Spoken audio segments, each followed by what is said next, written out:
on YouTube, sending it out to the streams, to the peoples. There we go. All right. I don't see any video though. That's a problem. Let me just wait till I see video. Okay. All right. Sound works too. Great. Okay, cool. So there's a backup stream for this. Wonderful. So let's talk about it. So cognitive decline in the case of vagus nerve dysfunction is actually way more common than you probably think, and a bigger issue than is being given credit for. So when we talk about cognitive decline, we're talking about things like Alzheimer's, dementia, Parkinson's, MS, memory loss, mood disorders, depression, anxiety, insomnia. These are all actually in the state of cognitive decline and cognitive dysfunction. Insomnia, in a way, is a byproduct of some form of a cognitive dysfunction. So we can say that for sure. So when it comes to things like your brain not working the way that it should, that is absolutely a pre-indicator of the downward slope of cognitive decline. I think it's something that everybody should take really seriously. And if you don't manage your brain health over time, then what's likely to happen is that you're going to end up with pretty much severe cognitive loss. And nobody wants that. You don't want to be the parent whose children has to take care of them because you don't remember what their names are and you don't remember who they are, what they look like, or whatever. So very bad situation to find yourself in. I can assure you of that. So don't let your health get to this stage where you're trying to manage cognitive decline. Now, why would there be a connection between Alzheimer's, dementia, cognitive decline, and all these other things? Well, inflammation is the common denominator between these cognitive dysfunction things that we're seeing and then people having a bad vagus nerve. So we know for sure that if you stimulate your vagus nerve, you can lower levels of inflammation in the body. So we know that there's a one-to-one connection between having a healthy vagus nerve and having managed levels of inflammation in the body. We also know that if you look at the brain of someone with Alzheimer's or dementia, is that their brains are riddled with inflammatory processes that are out of control. So I just feel compelled, because I know some people are going to maybe be asking me, Alzheimer's disease and inflammation. I'm going to put some stuff in the chat here so you can go and read it. First article here is the systemic inflammation triggers neuroinflammation. So I'm going to put that in the chat here. Okay. So reading materials for later, at least you know that I'm not just pulling this out of my hat. Let's see. Yeah. Okay. Good. So there's an article. It talks about the systemic impact of inflammation on Alzheimer's disease pathology. When you have inflammation that can come from your gut. So if you have a consistent gut disorder and you're like, I always have reflux, I always have gas, bloating, SIBO, GI infections, constipation, these kinds of things, or diarrhea, if you consistently have those, you're a clear-cut case for something's wrong with your vagus nerve. And if nothing's wrong with your vagus nerve, then eventually those bacteria in your gut are going to travel up your vagus nerve, up into your brain, and take root. So you need to strengthen and make your vagus nerve more robust now and not wait until it's too late. Because I get a lot of questions of, do I really have to do another thing for my health? Do I really have to do another thing to stimulate my vagus nerve? Well, I would say the answer is yes. And I know you might not want to hear that, but the really good news is that you may be doing 5, 10, 15 things in a week to make yourself healthy. That vagus nerve stimulation could replace 90% of that. So let's say that you've got a yoga practice and a meditation practice and a breathing practice and a qigong practice, and you do lemon water in the morning and you do this and that. All those things are an attempt to stimulate the vagus nerve very non-precisely. But if you take on something that is very precise for your vagus nerve, then you no longer have to do the 15 things to hope that you stimulate your vagus nerve. You can go really direct to the source. And there are absolutely cases of folks here in this Facebook group and outside of this Facebook group who can tell you that they've been stimulating their vagus nerve for 1 year, for 3 years, for 5 years, for 10 years or more, and that it's made by far the biggest, most noticeable difference in their cognitive health, their emotional health, their physical health, whatever you might want to call it. But vagus nerve stimulation absolutely is probably one of the best anti-aging therapies that you can do out of honestly anything. There's not really a supplement that can replace that. There's not a supplement that even seems to come close to the effects of vagus nerve stimulation. Not even metformin or resveratrol or any of these like miracle supplements. These things don't come close to what this kind of stuff can do for you. So anyway, that's one example being the specific tangible connection between Alzheimer's disease and inflammation, meaning that inflammation is absolutely a leading cause of chronic inflammation in your central nervous system. So here, I'll put the specific quote from this same article so you can see that. Here we go. This is important stuff. So you guys, if you're listening, like, why should I be listening to this? Is like, the incidence rate of Alzheimer's happens at a younger and younger and younger age. If you get it, you have to go really quickly to try and fix it. If you don't take action immediately upon the diagnosis of or early checking or early indication of Alzheimer's, it doesn't look good. And if that's either hopefully not you, but maybe someone you know, maybe a parent, maybe a friend, maybe a distant relative gets something like Alzheimer's disease, you need to be able to spring into action and have answers for them. And I would say the first thing you're going to want to do is something with the vagus nerve. Get them a vagus nerve stimulation system. Get them signed up for a coaching program. Get them help immediately on their vagus nerve if you suspect that there's some early indications of cognitive decline. Because inflammation will ravage your brain, ravage it. And the vagus nerve is what helps to control and reduce inflammation in the body. That's why you see people who stimulate the vagus nerve not looking so old. They stay young, they stay pretty. And no, vagus nerve stimulation isn't injecting the blood of, children into your skin or anything like that, okay? That's not what vagus nerve stimulation is about. Vagus nerve stimulation is about stimulating these nerves that are available to you that are very anti-inflammatory. So lest you be concerned that we're talking about something weird here, vagus nerve stimulation is not a weird thing. It's very common, very standard. It's not so common that people don't know about it yet, but it will be.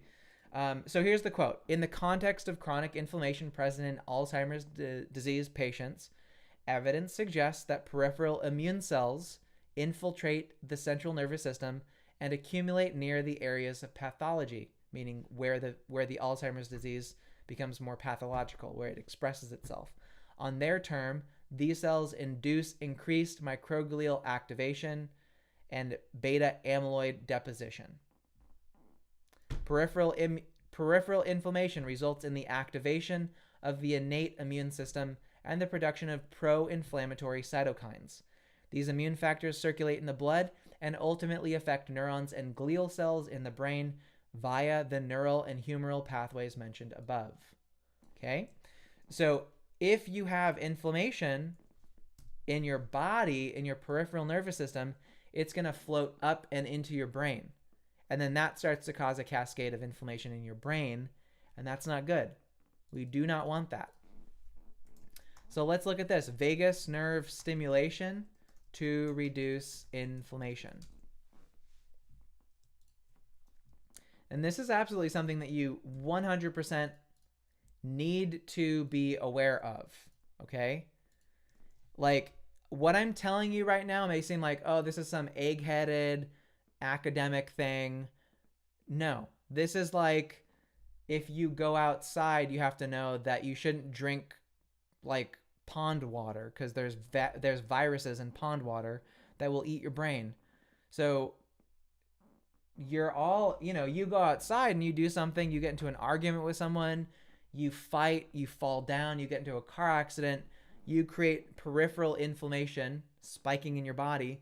And to walk around not knowing how that works and what the deadly consequences of that can be if you don't manage it is really dumb. Really, really, really dumb.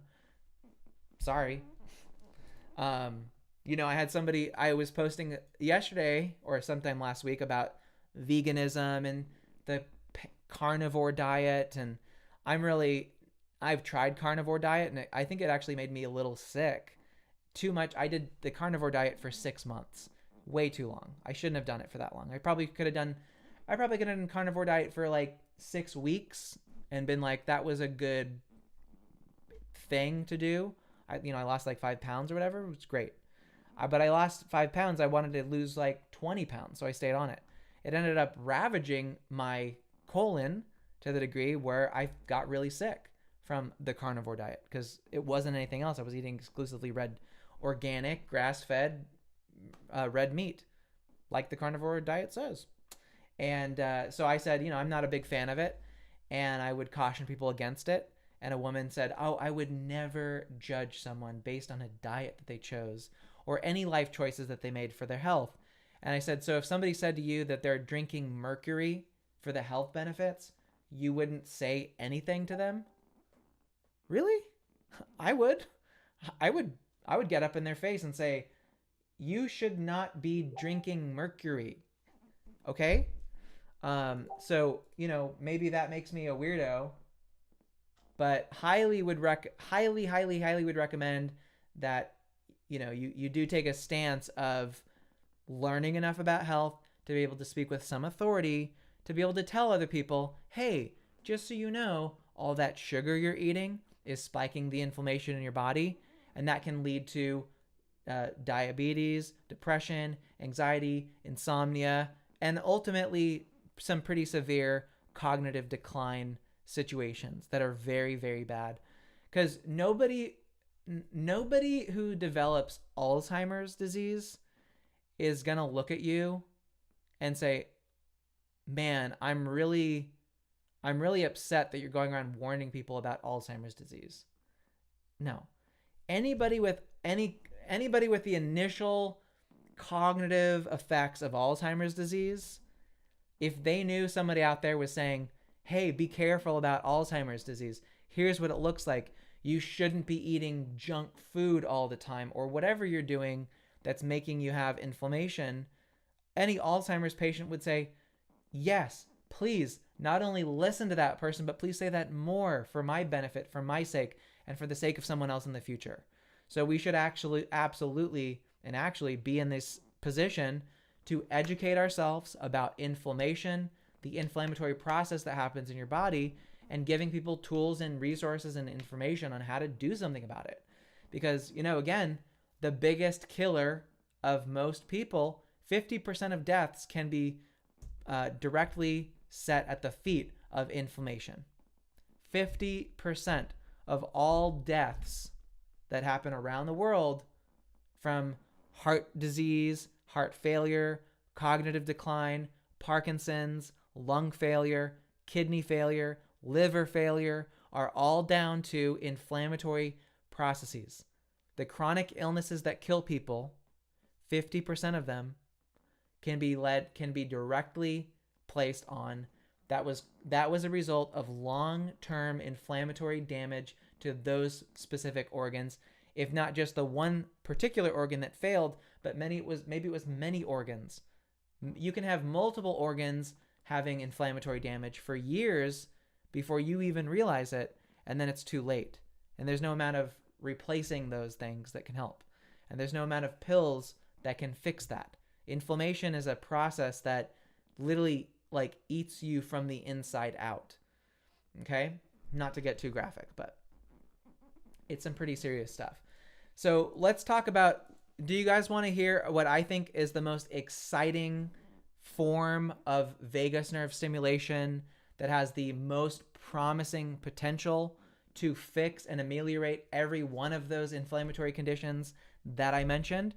Are you guys interested in hearing that? Because I have a link I could share with you, and it's going to say the specific name of the device, of where to place it, how to use it, what the results are, that it's a clinically tested intervention already, and that's probably going to be in every hospital within the next 2 years. Would you guys like to hear it from me? Put a 1 in the chat if anybody watching is like, that sounds kind of interesting. I kind of would like to hear what that would be. You know, if you're like, yeah, Sterling, I kind of get it. Okay, we got, yeah, good. Danette, good to see you here on the YouTube. Okay, we got an of course. Yes, of course I want to hear that. Good. Char, we got a 1. Okay. So I'm gonna get the link to the article, and you're gonna see it, and it's fantastic. And this is one of many articles that have already been posted on this. So I'll post this one. This is just the most recent one. This post came from April 24th, so about a month ago. But this is, trust me, is ongoing. Good, Jenny. Awesome. Good to see you again. Jenny, by the way, you said you're on break from school. Are you in any kind of a health kind of schooling thing? Just curious. Yay or nay? Are you nursing, or just curious? Just figured I'd ask. But yeah, okay. So there's the article. I'm gonna put it in YouTube as well, and I'll explain it to you. So you don't need to click to it yet. Certainly, I'll make sure you get the link somewhere in some way. But what basically this article says is that non-invasive ultrasound stimulation of the spleen reduces inflammation in humans. New results from clinical trial. And this is inflammation that is blood-borne. The spleen is what creates or controls inflammation. When your vagus nerve is cut, let's say, for instance, if somebody cut your vagus nerve, God forbid that would ever happen. But there are cases where the vagus nerve gets accidentally cut in a surgery. And while that's unfortunate, it does lead that person, that patient, to become an incredible source of knowledge of, wow, what's going to happen now? And unfortunately, what happens is that when the spleen and the vagus nerve are separated from each other, inflammation in your body goes crazy. It just spikes like on an extraordinary level. Like as if it would spike as if you had an infection of sepsis, and it can be deadly. So the severing of the vagus nerve can cause deadly spikes in inflammation. But if you have a normal, healthy person with an intact vagus nerve, which goes right to the spleen, and you take ultrasound, standard ultrasound, and you place it right on the spleen, and it stimulates into the spleen, and it activates these, what's called the cholinergic anti-inflammatory pathway, and it activates the release of acetylcholine into the spleen, into the macrophages. It tells the macrophages, hey, it's okay, take the levels of inflammation way down, way down. And you'll see blood-borne inflammation, as monitored over hours, drops significantly after one single treatment of ultrasound to the spleen. It's that quick, right? It's very cool. It really is as cool as it sounds. And this work was actually done all the way back during 2020, when people were going to the hospital for cytokine storms from, the COOF. I'm not sure if I can say it anymore. I don't know if I can say it. Can we get clear policies here, YouTube, Facebook? Can I say the word? The virus? I don't even know. I don't even know, man. Whatever. This is why free speech is a good thing, I think. We should just be able to say it and not be like, am I going to get my YouTube channel terminated? Anyway, I'm going to post another spleen-related link so you can see that. Because I think this stuff is fantastic. And I absolutely believe that this stuff is going to be the future. So here we go. One more post coming. Boom. I can. Anna says that I can say it. Do I trust that, or don't I don't know. Let's see. Okay, there we go.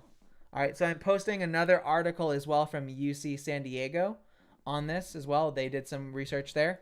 And And that talks about the UNITE study, which was to take patients with severe C19 and to stimulate their vagus nerve with ultrasound.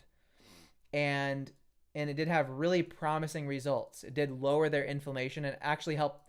There were some cases where patients that were getting ultrasound had blood oxygen levels of like 70%, 60%. And after 1 day of stimulation with the spleen, their blood oxygen levels went up to like 96%, and they were released the next day. Like, these are people who looked like they were going to die. Were stimulated with ultrasound on the spleen, and they were like back to normal, actually remarkably fast, which opens up a lot of questions of like, what have we been doing in medicine for so long? If we've had ultrasound technology for a long time. Ultrasound technology has been around since the 1940s and 50s. It, like, we used it as sonar, bing, bong. That's ultrasound. And we've had vagus nerve stimulation for 20 plus years, vagus nerve implants, and we've known the effect of the spleen. But this is all just very recently, It's funny, like, why didn't things happen earlier? It's just because that's how things work, Why wasn't the very first iPhone like thinner and smaller and higher resolution? Why wasn't the iPhone 13 like a walking manservant in my house? I don't know. Why not, right? We can't get in the habit of asking why didn't this thing come sooner or whatever. It's just, you just go, okay, well, here we are, and that's what it is. But yeah, you can learn more about that. The company that is developing this focused ultrasound, one of them you can go check out is called Second Wave Systems. I think they're really fascinating, really cool stuff. Their website says treating through ultrasound, wearable, adaptive, non-invasive therapy. And you're more than welcome to go check them out. I actually got to meet the team. I actually got to meet the guys doing that work when I was visiting in New York City at the Bioelectric Conference. Yes. Yes. So, yeah, Anna, I want to read your comment. Many medical studies linking ME/CFS with long COVID. Yes, definitely true. Honestly, well, let's see. Let me just check something. So long COVID, spleen, ultrasound. Does anything come up? So it does. The first article shows liver spleen axis dysfunction in COVID-19 patients. So I would say, look, there's a certain type of thinking here, which is, what's the worst that could happen if you stimulated the spleen with ultrasound? And there's really, to be sure, zero like side effects that you would see that were negative. The spleen is very resilient, can take it, has a lot of pressure in it, and it seems to be a good treatment for inflammation. So I would say definitely, if you're someone who's dealing with ME/CFS, I would absolutely get on that. Like definitely. I'm just trying to see if there's any other specific post about long COVID, or I guess it would be ME/CFS. Let me try ME/CFS. ME/CFS spleen ultrasound treatment. Vagus nerve. I know it's fun to watch me search through Google. Control of inflammation using non-invasive neuromodulation. Okay. I'm going to post this here in the chat. Boop. And also here in the chat too. Boom. Okay, good. Yeah, so it would be, most people are seeking the magical prescription that will solve everything. Yeah, I mean, I agree. But if you've been in the medical game for a long time, you know that that's like doesn't work so well. So I'm really pleased to see a lot of people at least trying to find more effective treatments for sure. So anyway, this specific post, the last post I just posted, which is from February 2022, control of inflammation using non-invasive neuromodulation. It would definitely cover using ultrasound which is a non-invasive neuromodulation technology to stimulate the vagus nerve to control neural regulation of inflammation. So that would be one of the options there, which I think is fantastic and awesome and very cool. The other one would be vagus nerve stimulation in ME/CFS, POTS, and long COVID. Doesn't cover. Okay. Non-invasive stimulation of the spleen to treat inflammatory arthritis. Okay, so I'm going to post that in the chat too. So for folks who want to read this stuff later, I can't say I'll do this every video we ever have, but we're on the subject. Could be helpful for some resources for some people to go look at in the future. I won't be reposting this stuff again anywhere else, but yeah, definitely very, very, very cool. And then here's one more. Non-invasive suborgan ultrasound stimulation for targeted neuromodulation. The abstract, and this is from 2019. Tools for non-invasively modulating neural signaling in peripheral organs will advance the study of nerves and their effect on homeostasis and disease. Herein, we demonstrate a non-invasive method to modulate specific signaling pathways within organs using ultrasound. Ultrasound is first applied to spleen to modulate the cholinergic anti-inflammatory pathway, the CAP, and US stimulation is shown to reduce cytokine response to endotoxin to the same levels as implant-based vagus nerve stimulation. That's really, really good. Guys, did you hear that? Ultrasound stimulation has been shown to reduce cytokine response to endotoxin to the same levels as an implanted vagus nerve stimulation system, meaning that no longer do you need to consider getting an implant in your neck to get the same type of anti-inflammatory effects as what we can do with simply stimulating the spleen with ultrasound. So y'all are pretty lucky. Some of you watching, you know who you are, which is most of you guys. You're all very lucky. Y'all made some pretty good choices, I would say. Pat yourself on the back and be like, I'm glad I listened to Sterling. He's got our best interests at heart. Because I didn't tell you to go get an implant, and we'll leave it at that. But it also says the response to hepatic, which would be liver ultrasound, is effective on glucosensory neurons. Ultrasound-induced signaling to metabolism-related hypothalamic subnuclei. This data demonstrates that ultrasound stimulation within organs provides a new method for site-selective neuromodulation to regulate specific physiological functions. Dang. I personally feel like that's pretty massive what I just read. I feel like that's a pretty big deal. I don't know. Maybe I'm wrong. Let's see. I've got one more for you. This one will be on the liver, spleen, type 2 diabetes with ultrasound. So since we're talking about organ-specific stimulation of the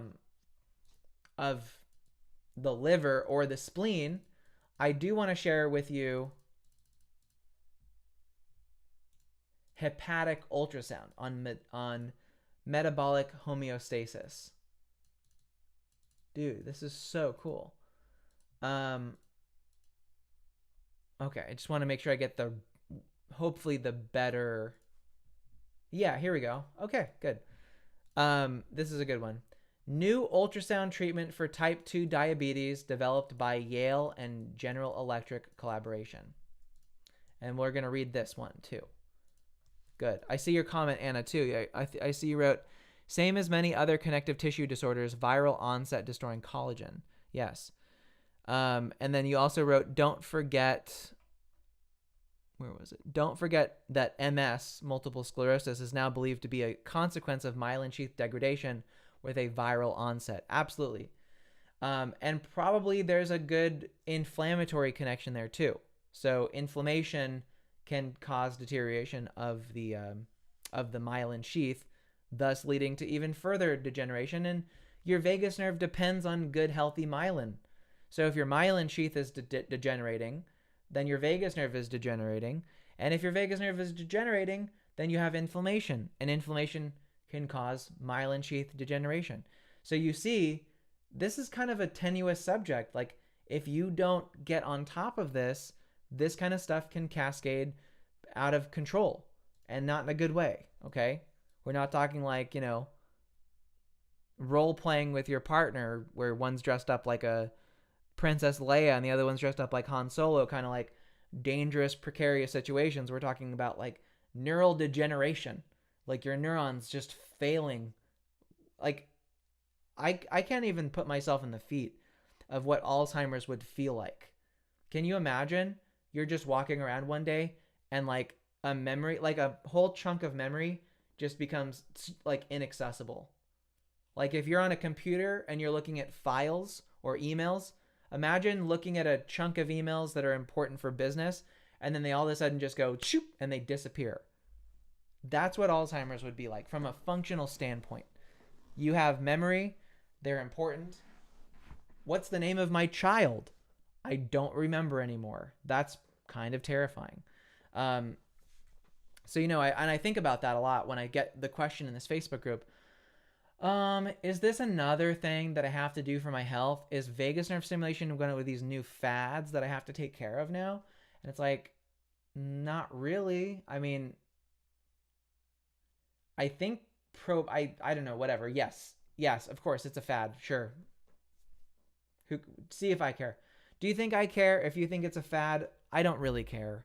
Honestly, I've got plenty of clients who I work with, so I'm not hurting for people who are messaging me every week saying, "Hey, I heard what you said. You seem like the only person in the planet right now who's making such a big concerted effort to help people with this.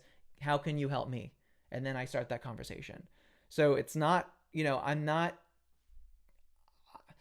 not really here to convince everybody of the importance of this. I'm basically here to, to help educate people who are in a way kind of already convinced that this is important. So, I apologize in advance if I'm like, yeah, if you don't want to take care of your vagus nerve, that's fine by me. I don't really care. Like, what am I going to do? I'm one dude. Guys, I'm one dude. I am one person here. Okay. I can't try to convince every person on the planet that their vagus nerve is important. All I can do is just share information, share resources, and then hopefully you come to your own conclusions and go, you know what? That Sterling guy was onto something. I wish I would have listened before I developed Alzheimer's disease. But whatever. Anyway, so yeah, exactly. Anna, correct. Yes. So let me get back to this Yale study from Yale Daily News. This one was awesome. And again, I actually got to meet these people doing this research. And when I heard what they said, I was like, come again? Can you say that? Please say that one more time. I don't know if I heard you properly. And so here's what it said. Yale researchers are exploring the efficacy of an ultrasound treatment that could regulate blood glucose levels for patients with type 2 diabetes. Yale scientists are participating in a clinical trial led by GE Research.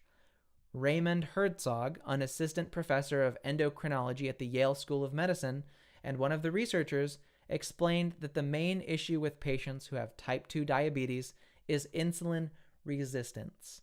Normally, when a person eats, their body releases insulin, which acts as a signal for cells to take up the glucose into the bloodstream. In patients with type 2 diabetes, their bodies stop listening to this insulin signal, leading to high levels of blood sugar because cells do not take up the glucose in the bloodstream. This experimental technique aims to target the signaling pathway responsible for regulating glucose uptake through ultrasound treatments.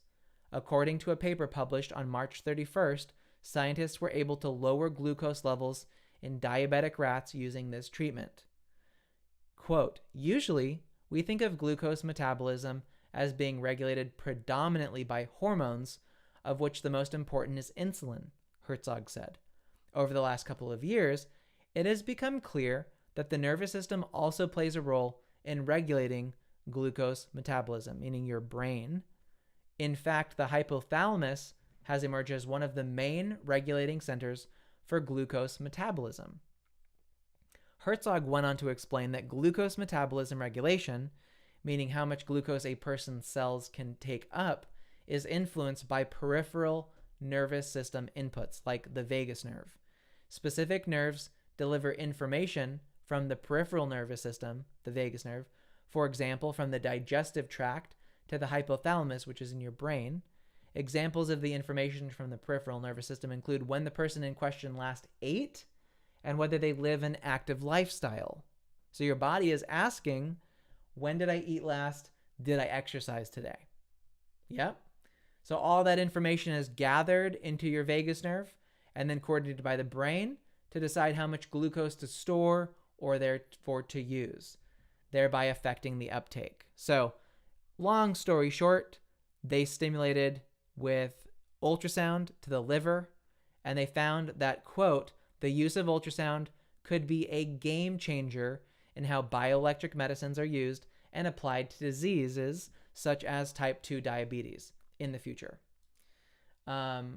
Non-pharmaceutical and device-based methods to augment or replace the current drug treatments may add a new therapeutic choice for physicians and patients in the future. Very cool. Very, very cool. I like that a lot. That was very interesting. Thank you, Danette, that I'm doing a great job. I appreciate that. Thank you. Yes, and it is true. You know, one person, it's really a testament to the power that one single person with enough commitment and enough pizzazz can accomplish in a lifetime if they just show up consistently enough with a consistent message. And, you know, am I perfect? No, I'm not perfect. I'm not perfect at all. But if you have good intentions and people can see that, I think that that makes up for personality imperfections. And yeah, of course I have to have a bit of a thing on my shoulder. I mean, I'm completely vulnerable because I'm not a doctor, but I worked as an engineer in bioelectric medicine for 12 years.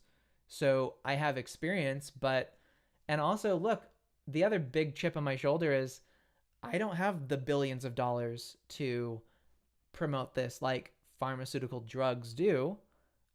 So yeah, I mean, there you go. I mean, what would you expect? If you're like, man, that kid, he's got like such an attitude about all this. It's like, yeah, you think I go to bed not considering that if I become responsible for popularizing a non-invasive drug-free ultrasound treatment that fixes like some of the biggest cash cows for the pharmaceutical industry, that I won't somehow become a target of some sort? And what kind of stuff could they do to a kid like me? Like, this is the kind of money that, I don't know, you know, your partner just gets in a car accident all of a sudden or whatever. You know, there are specific issues. So you know that I'm going to go down swinging, and I'm going to do it with some swagger and some pizzazz and some pep in my step. If I'm going to take on the kind of risk that I am to do this and say this and to go on freaking Facebook and YouTube to promote this, yeah, I'm going to go down with some freaking attitude about it, okay? All right? Because that's the real deal. I'm not a made man. I don't have like private security, okay? This is all accidental. I didn't anticipate any of this. I was an engineer and a programmer, and I got sucked into this ultrasound stimulation world because a guy was like, hey, you know what you're doing? You do ultrasound engineering. Can you help us? And I was like, sure. And then how the hell did I get to the vagus nerve? It's a long story. It's a 12-year long story. So yeah, I'm definitely going to have, I'm going to bring in attitude. Okay. And if you don't like it, meh. Anyway, Yeah, so good reminder, Anna. Definitely. Um, so yeah, so where are we at? Okay, so I think okay. Well, I did share the specific type of stimulatory tool that stimulates the vagus nerve that provides the most substantial anti-inflammatory benefits. That being ultrasound on the spleen. The chat has tons of resources, tons of links. If after this video you want to go and again, watch those or link them or click on them, then I would highly encourage you to do them. For all my people who are already using their ultrasound, then keep on using your ultrasound. Nothing's changed in that regard. And I would say it's absolutely one of the best, one of the best treatment options for generalized inflammation. Keeping your body young, keeping your body healthy and happy and safe is a good strategy and a good system to have. So yeah, anyway, so kind of wrapping it back to the core topic, which would have been, vagus nerve stimulation for reversing cognitive decline. Let's consider what inflammation can do to you if you don't take this seriously. So basically, inflammation that's in the blood. So here's one other piece of information you need to know. Some of you are getting blood testing done, and I think that's good. I would encourage you to get your CRP and SED rate done. I'm going to write this in the chat. So some good inflammatory markers to test. I'm typing this in the chat just so you know, so just be patient. CRP, sedimentation rate are two good ones, okay?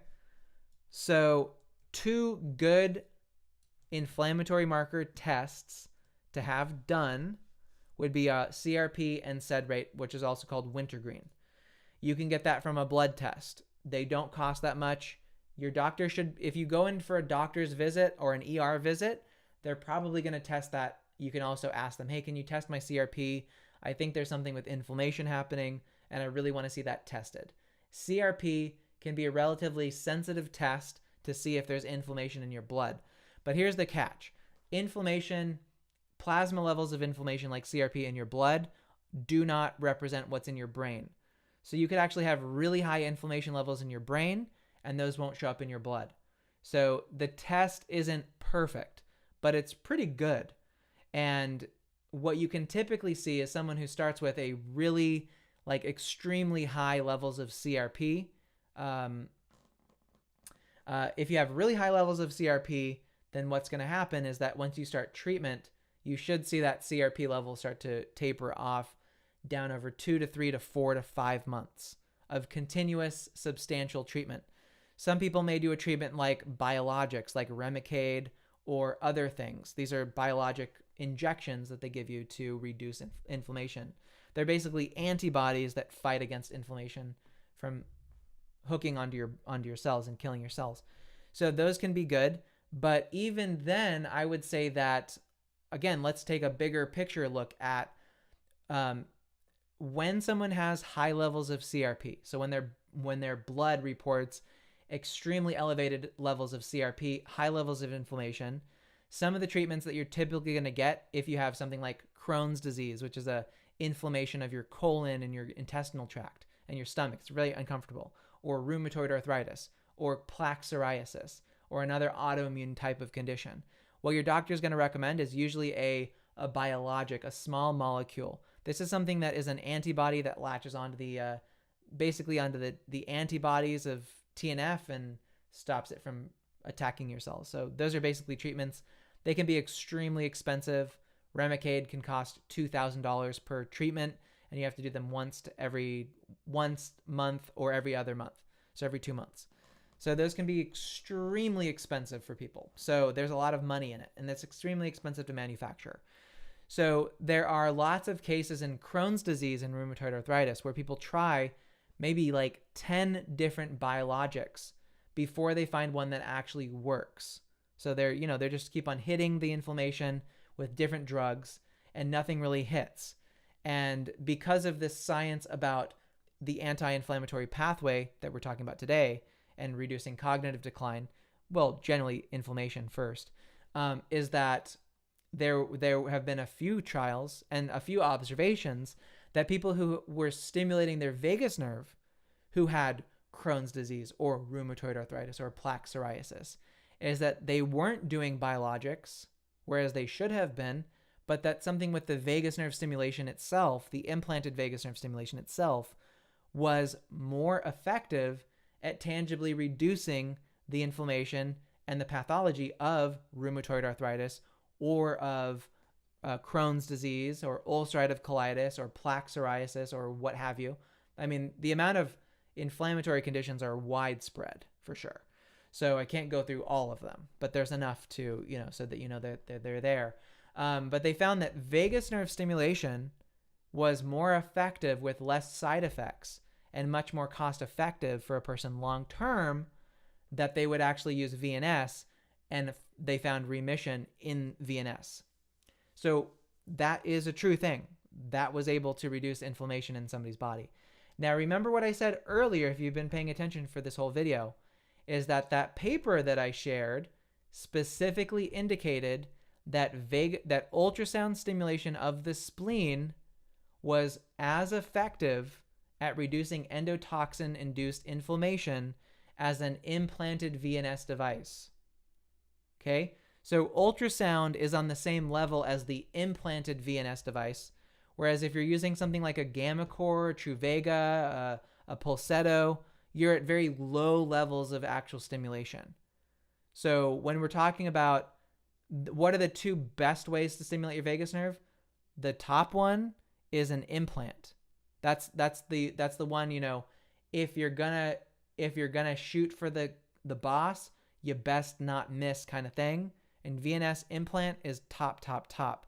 But it's also an implant, and it's very expensive. The second best thing, and I would say probably the best thing if you're not like in a life or death situation, you have some time to try it, you have 6 months to try, would be ultrasound. I would way more recommend ultrasound than an implant, than doing a VNS implant. That would be my personal opinion.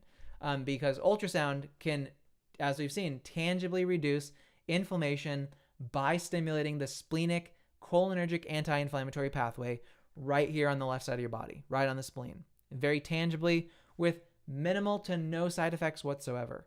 There's no reports of any adverse reaction. If there's no drugs involved either, there's no surgical implant. You basically put a gel on your side and you put ultrasound on it. How is it not way better than the implant option? And also, you don't get the same kind of anti-inflammatory effects from the electrical cattle prods that you stick into your neck. So given the options, I'd be like, this is your life that you're talking about. This is cognitive inflammatory decline is at risk if you don't get this taken care of. It is, guys, the thing is, you don't typically hear from the patients who are further down the line than you are. And the kind of cognitive impairment that you start to see if you don't take this kind of stuff seriously is very, very, very, very bad. And I have had clients who, again, and it's not their fault. I take full responsibility. All I can do is show up and say, here are some options. Here are the paths to take. Everybody has their own risk aversion. Some people hear what I say and say, I trust what you're saying, and I've seen your results and I want to work with you and this sounds fantastic, and they'll sign up pretty much immediately and they get good results. Some people are more risk averse and they say, I'm going to wait for about 2 years and just kind of observe you from a distance just to make sure you're not full of shit. And then maybe if I feel convinced, then I'll start working for you or with you, really. 2 years to wait when you already knew there was an issue is just too long to wait. And what are the risks? Let's just ask this. If I am a scammer, okay, if I am doing this to scam you out of money, first of all, you would hear about it all over the internet because I can't prevent people from writing reviews on my Facebook page. Okay, so there's that. That's illegal, first of all, especially in a medical context. And then for the amount of money that we're talking about, for any of the work I do with people, it's very low priced because we use good technology. There's zero chance that that's going to make a life. It's not life or death money, I get why there's this I don't want to go into another health thing, because people consider like Lyme disease or ME/CFS, where some of those treatments are like five, 10, 15, $20,000. So they see another guy like me and go, well, he must be asking for like $20,000 for treatment. And I'm like, no, I'm not at all. Like, the hesitation to take those risks should literally be weighted as 2 more years of what is inflammation going to do in my body, when I know for a fact that we have real principled usage of technology that we can use here. And then as well, a lot of people watching this are all clients of mine too. So you can see actual clients engaging and watching who are getting results just like we expected. One of them in particular, I think, just got back from a trip to Europe, right? So that's amazing. I won't say her name, but congratulations. I saw the pictures on your Facebook. I'm really proud of you for doing that, for going and showing up and seeing that, working on your health. We've been doing vagus nerve work for, I think, 6+ months or more. And you can see these tangible benefits. And these are the kinds of journeys and trips and travels that you can take, and adventures that you can take, when at first, prior to stimulating your vagus nerve, you had that question in the back of your mind: will I actually be able to make it? Will I have the energy?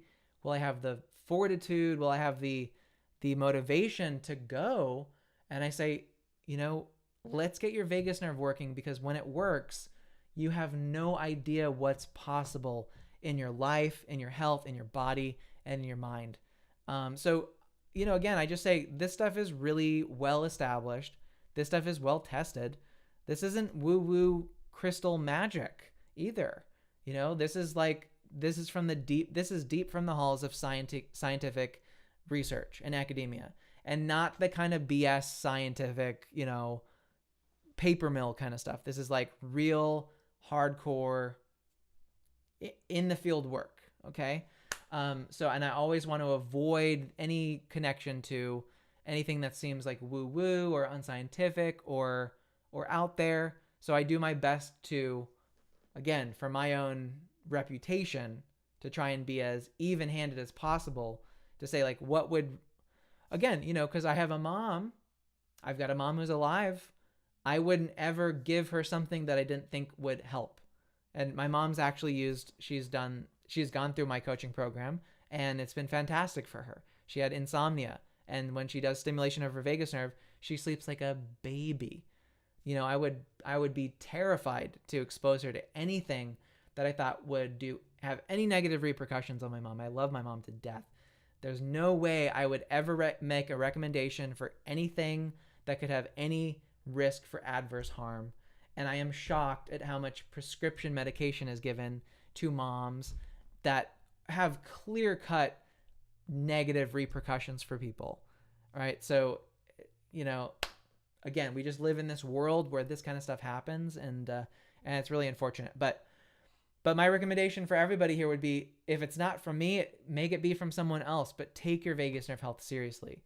As we saw in the very, very first post, which inspired today's topic, which was that middle-age sexual satisfaction, a potential early sign of cognitive decline. So a new study links lower sexual satisfaction in middle age to future cognitive decline. That's anywhere between the ages of 30 to 50.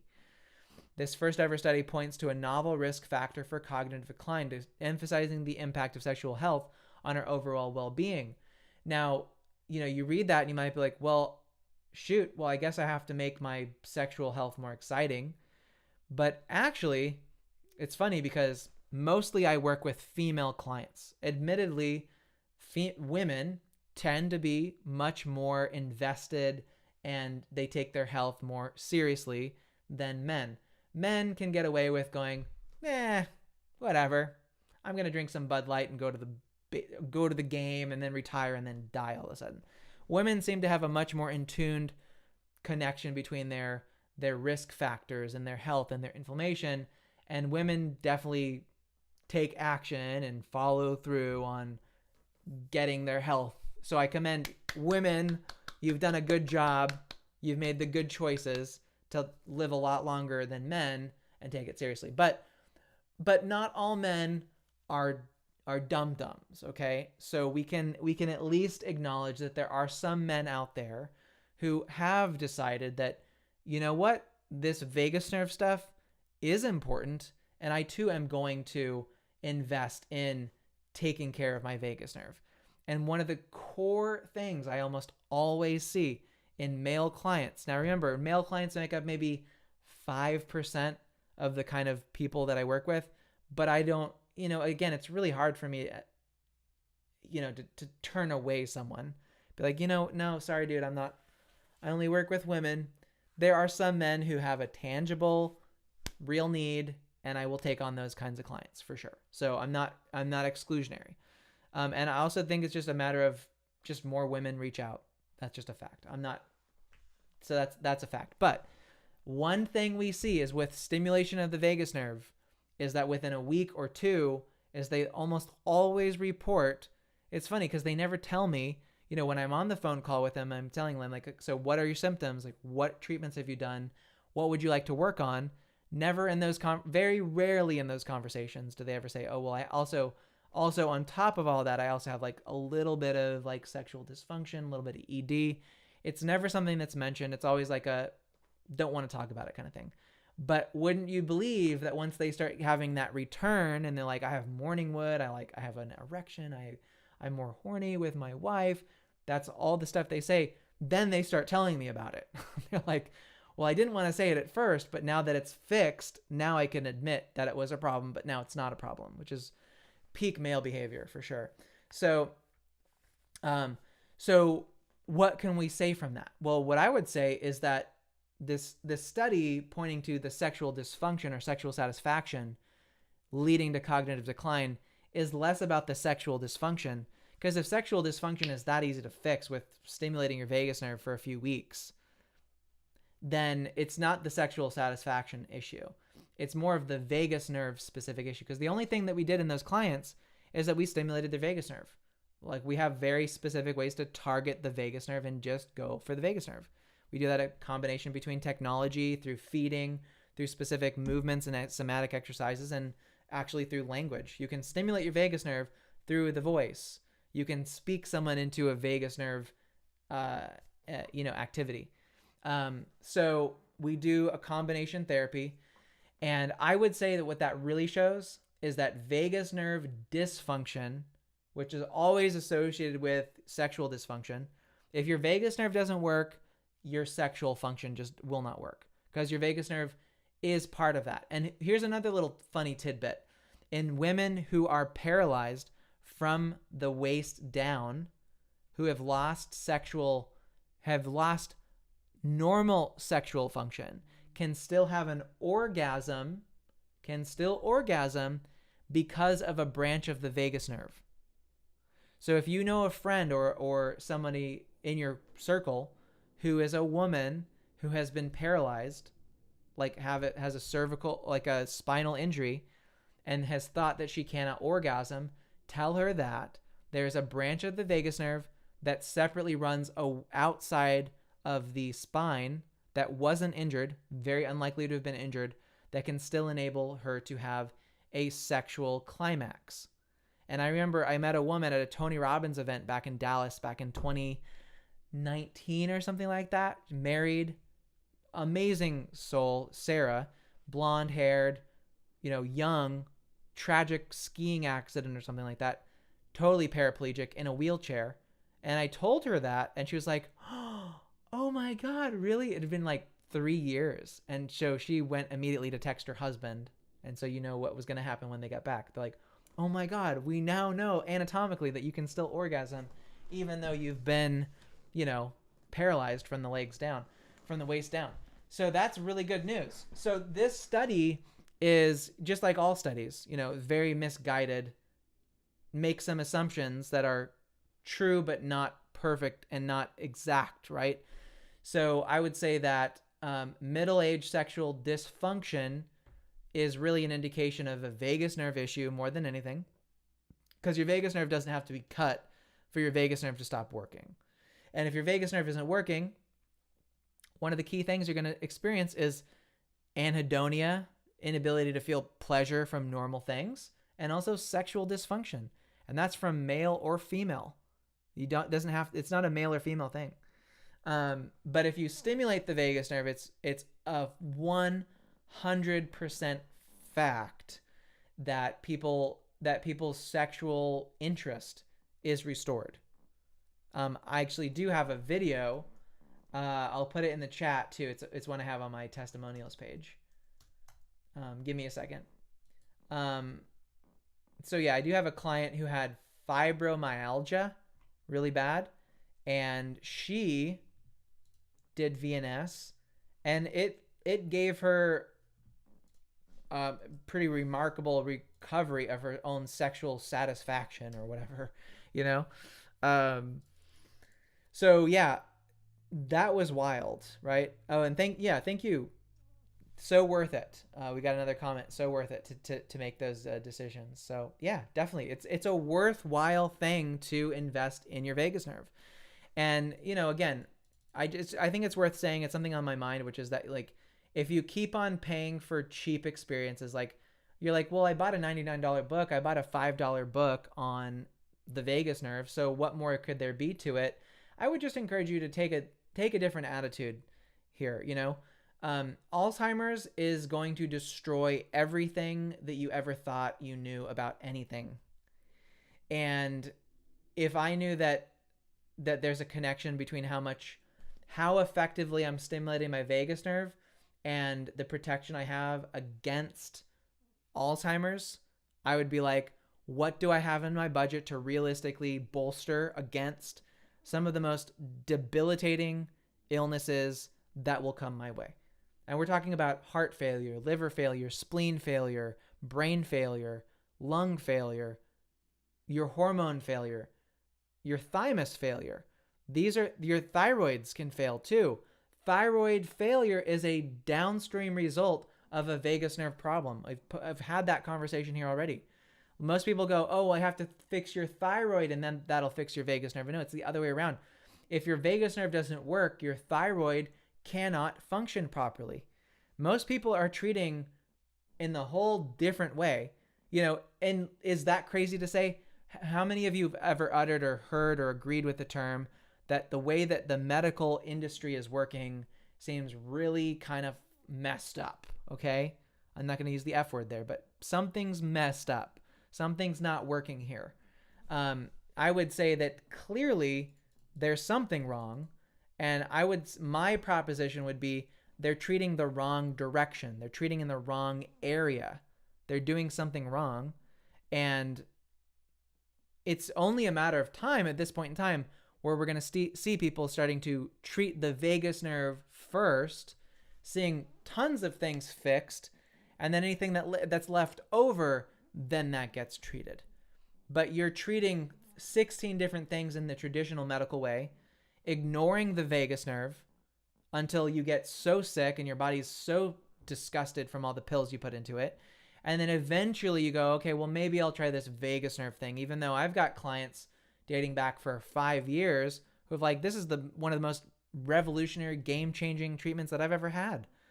And it's from me, which is crazy. And it's really just these core principles of stimulating the vagus nerve because of the inflammatory process. So it's inflammation that's really going to hurt you. It's inflammation that's going to give you a cognitive impairment, and it's going to make your life just a living hell. So you do need to test your CRP. Yes. And Jenny, yeah, thank you for sharing this. I've had both those tested, CRP and sed rate. Mine were in the normal range. Most likely dysfunction of my ANS. Absolutely. And like I said, you can have actually high CRP levels in the brain and zero and very low levels in your normal blood in your body. So there are different pockets of where that can happen. It's because of the blood-brain barrier that separates your brain blood and your body blood. And so that's actually a well-known trick where people, if you have inflammatory stress, like stress triggers your inflammation, you're typically going to see your brain inflamed and your body results are going to come back relatively normal. So that's that, again, but these are not, just so you guys know, CRP and sed rate are not at all the end all be all of inflammatory testing.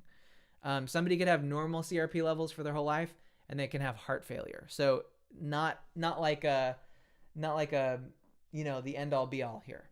But absolutely, it's good to get these tests. And like I said, getting the tests from your arm do not reflect what's happening in your brain. So, and these are very different. These are absolutely different effects. I can see if I can pull up that that post. I bookmarked it just the other day.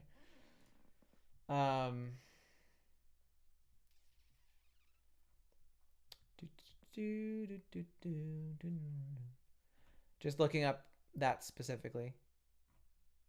I have so many cool bookmarked things. I have enough content to do live videos for every single day for the rest of my life. So I'm pretty cool. Pretty stoked about that. Give me a second. Still looking.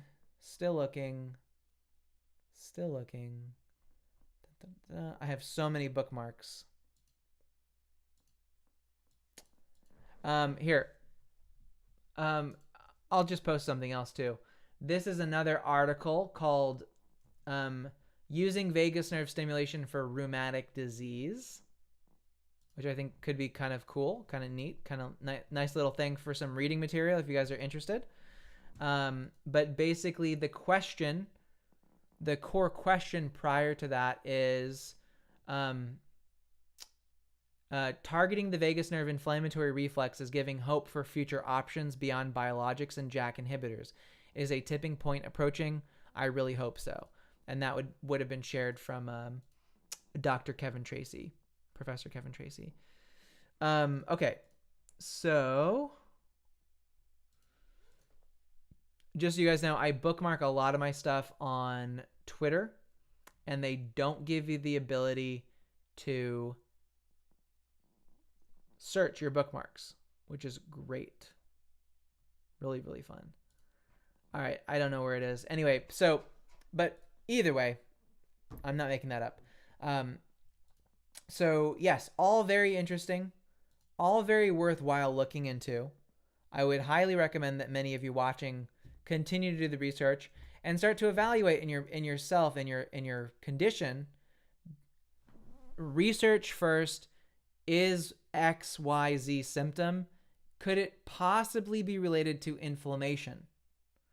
Could what I have be more of an inflammatory condition than just a neurotransmitter issue or a hormone issue? Because as we showed earlier, is that sometimes these issues of insulin, which were considered in the past just a hormone issue, were actually a neurological issue. And that inflammation in the brain can impair the ability of your hypothalamus to report to your liver to produce enough insulin to then get glucose into your body and your cells. So there's a lot more complex things going on. Don't take at face value anything that you read. Don't take at face value anything I say. There's every possibility that I could be completely wrong about all this stuff, okay? So don't take anything at face value. Vet what you're reading and make sure that you keep on asking, is there a way that could be true, and is there a way that could be wrong? I would definitely recommend being in that way. Now, if you don't have the time, energy, and attention to do that, that's when you would hire someone like me to actually be a specialist, a care specialist, to look at this for you. You know, we do often look at a very comprehensive set of criteria in each client to make sure, okay, this is an inflammatory condition, and in stimulation of the vagus nerve would help, and here's what you should do. We actually build protocols for people. We tell people exactly this time of the day for this long in this location, how long to stimulate your vagus nerve, when to do it, when to stop it, what it'll do, what the side effects will be, how to make up for the side effects. So if you want a custom built protocol for you, that's something that I'll do with again, just so you guys know who I am. I'm a subject matter expert in ultrasound vagus nerve stimulation, as recognized by consultants for the FDA. So that's who I'm known as in that world. So in terms of the biomedical field, people call me when they need more information about ultrasound vagus nerve stimulation. So I'm an SME officially now. So you can access me. You can call me. Well, you have to schedule a call, but whatever. Anyway, I will say we are doing a 5-day challenge, not this week, but I believe next week. So registration links will go out soon. I'm going to put that here in the chat. If you haven't done that before, you can learn more about all this vagus nerve stuff from me directly in more of a private, intimate call time. So I'm going to put that here in the chat, vegushub.com/5day. And you can go to that link and register, and you'll get the invitation information for next week. So very fun, very informative. I'm sure somebody watching who's done it will tell you, it was a great decision. They're really happy that they did it. And yeah, a lot of people are able to determine or decide from the 5-day challenge if I'm a good fit for them in their ongoing care. So I would highly recommend that you do consider that. So great. Well, I'm going to end it here on the YouTube stream. Thanks so much, everybody on the YouTubes. Much appreciated. And we'll see you again tomorrow. We'll be back at the same time, same place tomorrow on some other magical subject on the vagus nerve. And so expect me to be live just as often as I possibly can. I don't see any reason why not, unless something comes up. Okay. Thanks, YouTube. See you later. Bye-bye.